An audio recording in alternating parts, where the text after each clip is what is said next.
Hello, lovely people. Welcome to part 2 of my December reading wrap up. Dooby dooby dooby dooby dooby dooby dooby dooby dooby doo. Dooby dooby dooby dooby dooby dooby dooby dooby Sophie vlogs. As you might be able to tell, I'm currently ill and I have actually had back-to-back lurgies for the last 2 weeks of the year, if not a bit longer. So I read so much because all I've been capable of doing is just sitting in a duvet and reading. Between part 1 and this one, we've got a lot to get through. I'll kick things off with Braised Pork by Nghi. Kind of bookended my year with Nghi in that I read Ghost Music, I think it's called, in January, and I really enjoyed it. And then I've read Braised Pork at December. I definitely preferred Ghost Music, which is interesting because that is her more recent book. So that implies to me that I'm going to continue to enjoy her work because I probably really enjoy how she's developed. I did like this. It's about a woman who lives in Beijing and she finds her husband dead in the bathtub and he's done this drawing of this little fish man and she kind of spends the narrative trying to understand what this fish man is. Similarly to Ghost Music, there is a very dreamlike aspect to Anne's writing that I really enjoy, and I do find myself swept away in it, and it's a little surreal at the edges. We're definitely in that world where things don't always obey the laws of our world and all that kind of stuff. I think where I didn't get on with this one as much is just I felt like the meaning of this book was a little elusive to me, and she spends so much of this book trying to find this fish man. She has these dreams that involve following a little silver fish in this water world and all this kind of stuff. And I felt like I was trying to follow the fish of this book, you know? So there were lots of things I really like, and I really like how there's oh god, my favorite moment is the braised pork moment where the title becomes relevant, and it's like this moment with her father where he makes her braised pork and she just cries, and I found that moment so touching. I really, really loved it. So there's things that I really like about this. What I'm going to do is I think I'm going to hold on to it and then I might reread it at some point because I wonder if I just need to mull it. I think what I struggled with is just it's such a short book, but this searching I just felt like went on for a really long time, and there isn't actually a massive payoff. This is not one of those books where you get a payoff and suddenly everything makes sense. And I think that's what I struggled with. And I wonder if I read it again later, sort of aware of that, if I might get a bit more out of it. So I'm going to hold on to it, and at some point I'm going to do a reread because I did really enjoy Ghost Mushrooms. And I just wonder if maybe I should sit on both of them and then read them again closer together. I don't know. I listened to RiverKings by Cat Jarman, which is narrated by Cat Jarman. My partner and I are doing this thing that I really love, where we buddy read together, but we listen to an audiobook together, and I absolutely adore it. It's my favourite thing to do. And we actually went to a talk from Cat Jarman about her new book, Bone Chests, in October for the Gloucester History Festival, and it was super duper interesting. So I was like, God, I must read this woman's actual first book. RiverKings is all about Vikings and Viking history, and it's sort of bookended in a really pleasing way because it opens with this discovery of this carnelian bead on an archaeological dig that she was on, and then it closes. It takes you all through history and looking at different things to do with Viking culture and all of that, and then it closes with her imagined point at where that bead maybe was first made. And the purpose of the book is it takes you from find to this imagined point of creation, and you span so much time but also physical space because the Vikings went all over the bloody place, and trade routes and all this kind of stuff. And I thought that was a really lovely detail. What I appreciate about Cat Jarman's writing is I would say that a lot of the stuff that she's saying about Viking culture is not necessarily new information to me as someone who I like history, all that kind of stuff. Vikings are not my specialty subject, but I know stuff. What I really like about her writing is that she brings that element that is to do with all the practical archaeological techniques and how you discover things. Like the talk we went to about bone chests, she talked a lot about DNA analysis of bones and teeth and all that kind of stuff, and what we can learn from that and the advances that we've had in that really recently. And so It's the same with this book, where a lot of the actual information is like, oh yeah, of course, like the Rus, I know that, like blah blah blah, like that kind of stuff. But then the detail that I really appreciate her from her perspective is like, how do we make these discoveries? What are the actual techniques that they use? What do they find from those? A chapter that I really enjoyed was looking at like Viking women and how we analyze grave burials, and the way that sort of analyzing them from, we bring in so much of our own ideas of what a woman would be buried with and what a man would be buried with, and then by being able to use these techniques that are scientific, actually we can draw out meaning that maybe our minds don't automatically go to, and that kind of thing. So I really enjoyed RiverKings. I found it really interesting. My festive Christmas Eve read was Hercule Poirot's Christmas, because it was the only festive thing I had, so I went for like murder for Christmas. It follows this family. Simeon is the head of the family, and he has a variety of children, and he is a nasty man, and would you be surprised that someone murders him? And it's a very bloody murder, like when the body is found, there's blood everywhere, this kind of stuff, and Hercule Poirot is drafted in to help solve it. So what I enjoyed about this mystery is I was really trying to pay attention to timings, and I was really trying to sleuth. I tried so hard to sleuth. Did I get it? No, absolutely not. Completely took me out from the side. But it really reminded me of another Agatha Christie, and I don't remember the name of it, but it is I don't even want to describe that one because I don't want to give away like the reveal, but it so strongly reminded me of another Agatha Christie that it made me try and apply the solution to that, looking at what was the truth there. I tried to apply it to this one. I failed, but I had a really good fun time trying. I don't have that much to say about it. I found it really fun. I am going to link for you down below if you do want to go through the journey of this book. Gavin, he recently changed his channel name, and he's not How to Train Your Gavin anymore, and I can't remember what his name now is, but I think it was maybe last year, he does Slagatha Christie, where he tries to, he drinks wine and tries to solve Agatha Christie books, but he did this one, and I really enjoyed it. I listened to it after I read this one, and I really enjoyed his process. He was far more astute than I was, so I'm going to link that down below in case you don't mind having it spoiled, because it does go into spoilers, but I had a really fun time watching that, and I'd really recommend it if you've read it already and you want to see someone else try and get it. It was a lot of fun. A book that I loved was Empress of Salt and Fortune by Nivo. This is my first Nivo, and she's been on my radar for so long, and I have been aware that I think I'm going to really like her, and I really did. This, I've really forgotten everyone's names, I'm so sorry. Essentially, we follow this person who is like a monk, and their job is to remember things, like their order goes around and just records stuff, and the point is that you have no idea when this record will be valuable, but at some point it could be, so they have to record everything. And they have this little bird who remembers things exactly, and they've gone to the house of the old empress who has just died, and they're going through all of the empress's possessions, and there is a servant there, and each time they find a possession, it, like, every chapter like begins with them like listing out like the details of what they have found, and then this servant will be like, oh, there's a story to that, and the servant will tell this tale, and it always ends with, do you understand? And I loved this narrative device because I love oral storytelling, so I love repetition and I love the call and response and all of that kind of stuff, but I also loved that that had a point.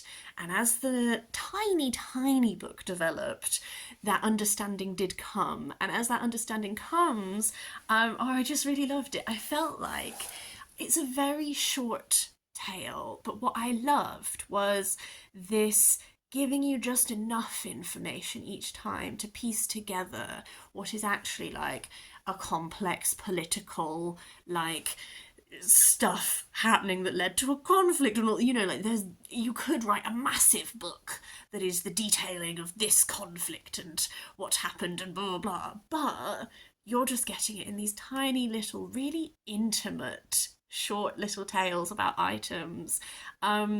And I just loved that. I thought it was so small but so perfectly formed. I know that there are other books in this series. I know that they're not necessarily sequels, but you could read them in any order. I definitely want to go away and read more, and I would like to just explore some of Naivo's other stuff as well because I'm really intrigued. A book that I found sort of had a small overlap with that in my brain is Unknown Language by Hildegard of Bingen and Hugh Lemmey.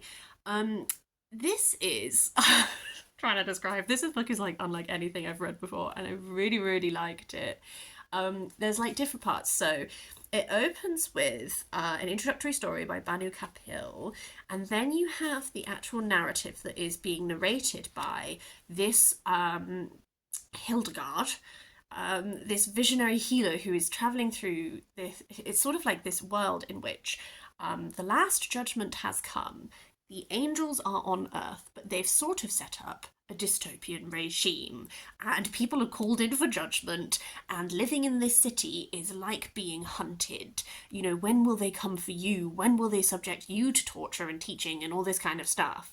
So our main character, who is this like healer who was involved with the regime that was established before the judgment came and is like bricking it that they're going to come for her, she leaves the city. She goes out into the wilderness and sort of has both physical revelation through a relationship she has with this other woman that she finds, and also like spiritual ecstasy. There's this moment where she like lies down in moss and has like a massive connection with the universe, and I was like, I too would like to lie down in moss and feel myself within the wheel of all things, you know. And then it ends with Afterword by Alice Spalls, which is a like a lecture that Alice Spalls is giving about who Hildegard of Bingen is. I did know who Hildegard of Bingen was, but I have never read her visions. So she's a real woman who existed during the medieval era. She had visions, and this is a piece of art that she did inspired by her visions. I really want to read Hildegard's visions and then reread this book. I'm sure I would get a lot more out of it. The narrative style of this main section is very biblical in language, as you would probably expect. It had lots of really great like imagery and stuff like this. One thing that I loved paying attention to was communication, and there are times in this where Unknown Language, there are times in this where people find they cannot communicate with each other, and then there are times in which when they find ways of communicating that are maybe beyond words or mangled words that form a new language that they're able to understand between each other. Like, paying attention to how communication works in this was so interesting. I really enjoyed it. I just think this is unlike anything I've read, and I think you have to go with it. And I can understand why people don't get on with it, for sure. But I found it so interesting. Hugh Lemmey seems like a really interesting writer. I have Bad Gays on my Kindle to read, which is his non-fiction book about bad gays from history, and I know that it's also a podcast. I know that he's published some other things, and they all sound wildly different, and that excites me about a writer. I like a writer who just like clearly has eclectic taste and just goes with it, because I feel like I do too, so I really enjoy consuming that. But yeah, this one was super duper. I think I'm going to be thinking about it for a while, and I think I'll probably reread it at some point and see how my brain has changed towards it. I don't know. I also read Redemptor by Jordan Ifueko, which is the concluding book in the Raybearer duology. I gave Raybearer 5 stars when I read it. I absolutely loved it. I will confess it has been a small amount of time since I read it, so I was maybe a smidge fuzzy on some details. I am a minority opinion here in that I hoped to love this book more than I did. I still liked this. I think my difficulty is that without spoiling things, Raybearer follows Tarisai, who has been bred for one purpose, and that is to kill the Emperor, because her mother, the lady, they're like enemies. But the only way you can kill... She's trying to kill Dio, who's the Emperor's son, but they have this whole setup whereby emperors become immune to different types of death because they appoint this little council of rays, and you have to love the person before you can become part of the council and all this kind of stuff. Plot has moved on considerably by the start of book 2. Stuff has gone down.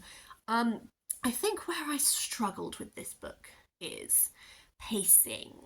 I love how Jordan Ifueko does world building. I feel like the ideas she has, the way that she paints, like scenery, setting, fashion, all that kind of stuff, I really love that. I find that so delicious.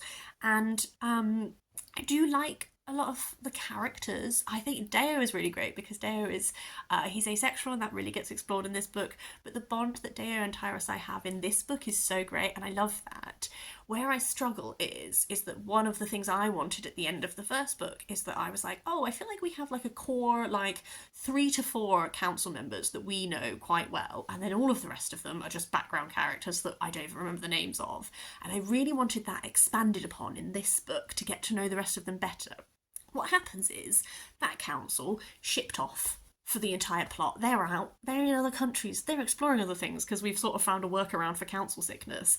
And we spend all of this book with Tyrosai trying to form bonds with a whole cast of new characters. So once again, we have lots and lots of people, only about 2 of which are actually explored fully. And I was like, I don't care about these people because I don't know them. They're not really relevant to the climax of this book. We just spend a lot of time getting to know them for no reason. Like, I understand plot wise why we have to, but also it didn't really add much, did it? And that meant that, paired with the fact that Tyrosai is being haunted by these like spirits who keep telling her that she's not enough, she's not enough, she's not enough, which got old really fast. I found that really, like, I was like, yeah, I get it. Your bond with your little Ray people is so strong, but apparently none of them can tell that you're being haunted and that you're crumbling inside. How does this work if they don't know these things about you? So I found all of that frustrated me because I like looked at my Kindle. I was like 62% of the way through, and I was like, is any of this relevant to the climax that we're building to? To end on some positives, I do really appreciate how Jordan Ifueko really tried to tackle like a lot of like really big systemic things in this. Like, she really delves into the fact that this society is structured on like a deeply exploitative system where the nobles benefit and the common people do not. And I did appreciate that. So there are lots of things that I like about this. I think I just found myself really frustrated because I loved the first book. And she does talk about in the afterword how she had like 12 years to write that first book and she had about 6 months to write the sequel. And like, I find myself wishing that she had more time because I feel like if she had more time, it just would have been polished to a point where I would have loved it. But I'm the minority. People love this book. All of the reviews are absolutely glowing. I like the first one so much that I just wanted it to be a golden shiny sequel, and it was fine. An absolute beast of a book. I started reading this in November. Is Istanbul, A Tale of Three Cities by Bettany Hughes. This is 800 pages, all about the city of Istanbul. This was super fascinating. She takes you literally from 800,000 to 5,500 BC, right up to like contemporary to when this was written, or when this was published, sorry. It is so chunky. But one thing I really liked about this is that the chapters are very manageable. There are loads of chapters in this, but that's because they're all quite small, and it's a bit of a tapestry. So you'll have like chapters that are just like advancing history and plot and all that kind of stuff, which is great.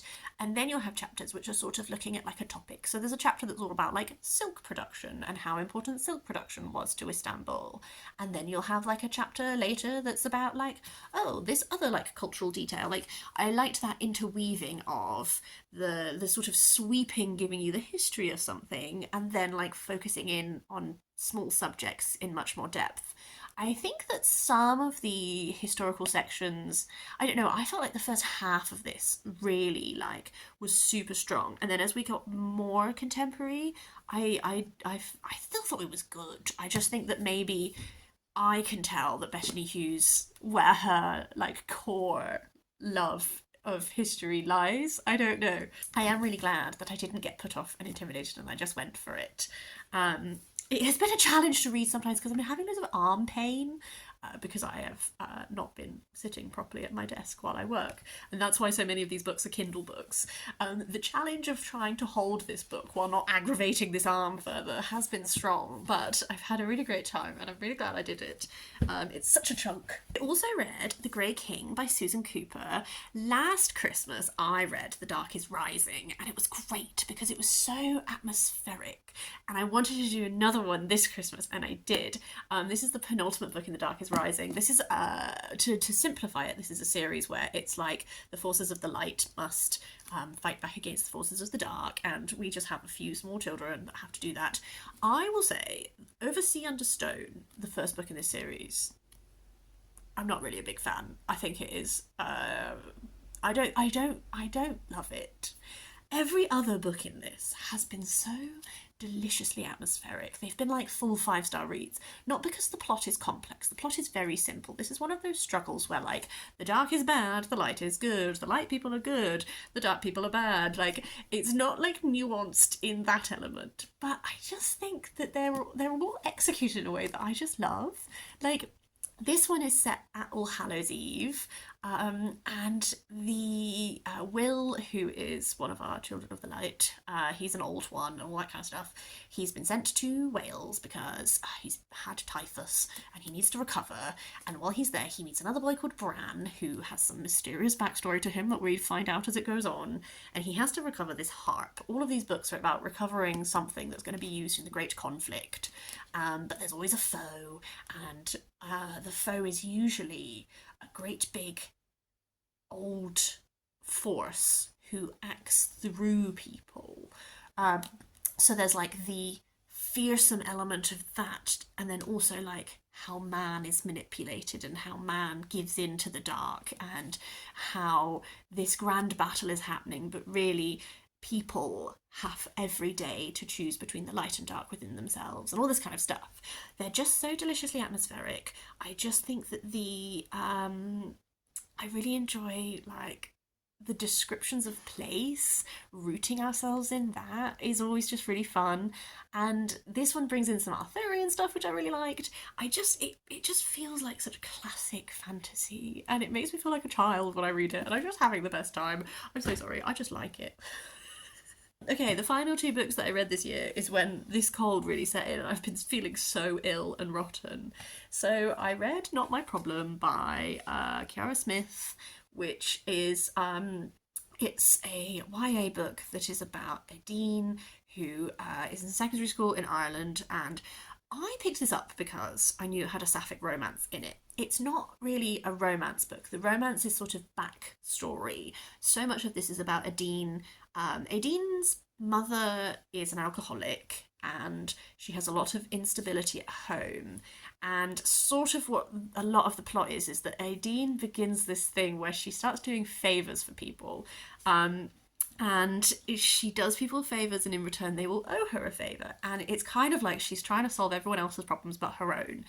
I really liked the voice of this. I feel like Aideen is so realistically like not just a teenager but like a working class teenager. The way that she talks and all that kind of stuff, I just found it really like engaging and like believable.